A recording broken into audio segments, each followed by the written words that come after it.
ये है talks news network और आप देख रहे हैं पॉलिटॉक्स, राजनीति का कच्चा चिट्ठा। राजस्थान विधानसभा में देश में वैश्विक महामारी और लोकतंत्र की चुनौतियां विषय पर हुए सेमिनार के समापन सत्र में जमकर हंगामा हो गया।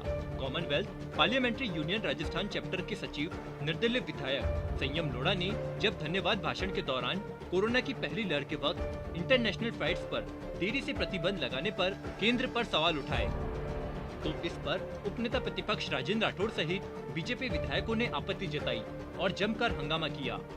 हंगामा बढ़ता देख स्पीकर सीपी जोशी ने बीच बचाव कर मामला शांत कराया। राजस्थान विधानसभा भवन में शुक्रवार को देश में वैश्विक महामारी और लोकतंत्र के समक्ष चुनौतियां विषय पर सेमिनार का आयोजन हुआ।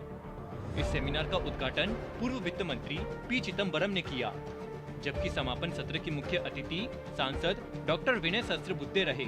इस महत्वपूर्ण परिचर्चा में राजस्थान के विधायकों, पूर्व विधायक सहित राज्य भर के सभी विश्वविद्यालय के कुलपति और प्रशासनिक अधिकारियों ने भाग लिया।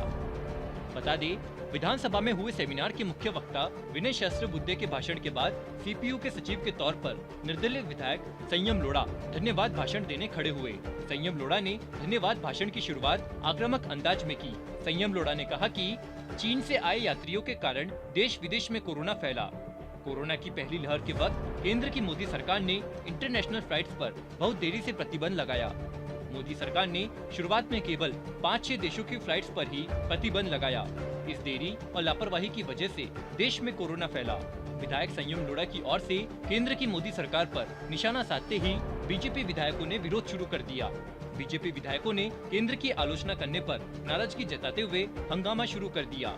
उपनेता प्रतिपक्ष राजेंद्र राठौड़ ने इस विरोध की कमान संभाली। राठौड़ ने कहा कि हम कोई कांग्रेस की बैठक में नहीं आए, इस तरह बोलने का क्या तुक है।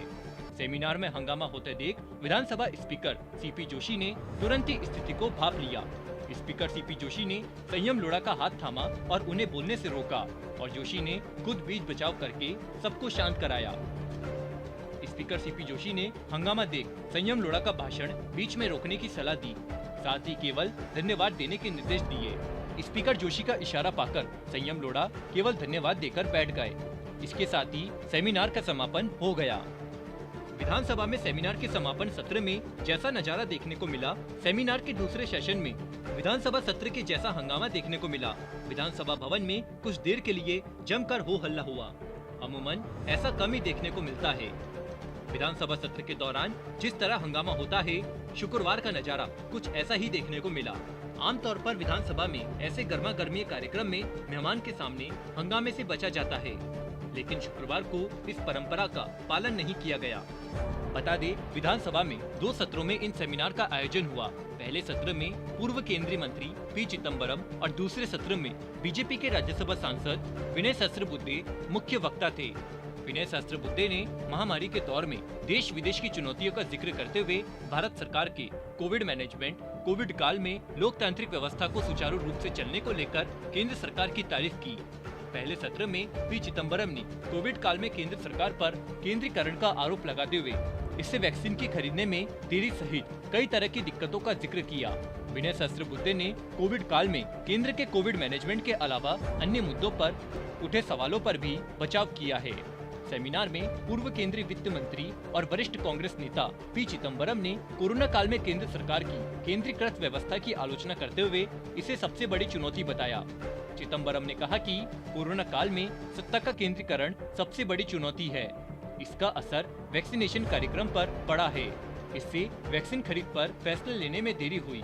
वैक्सीन राष्ट्रवाद पर चिदम्बरम ने कहा कि यूरोप के कुछ देशों ने हमारी कोवैक्सीन को अनुमति दी, 2 घरेलू वैक्सीन उत्पादकों के हितों की रक्षा की कोशिश की, लेकिन इस फेर में देश ने किसी विदेशी वैक्सीन को खरीदने की कोशिश नहीं की। इस मामले में हमारी सरकार कदम नहीं बढ़ा पाई।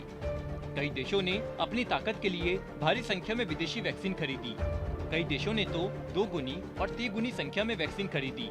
इसका नतीजा रहा कि भूटान जैसा छोटा देश तो वैक्सीन ले ही नहीं पाया। पॉलिटॉक्स ब्यूरो, जयपुर। ये है टॉक्स न्यूज नेटवर्क और आप देख रहे हैं पॉलिटॉक्स, राजनीति का कच्चा चिट्ठा।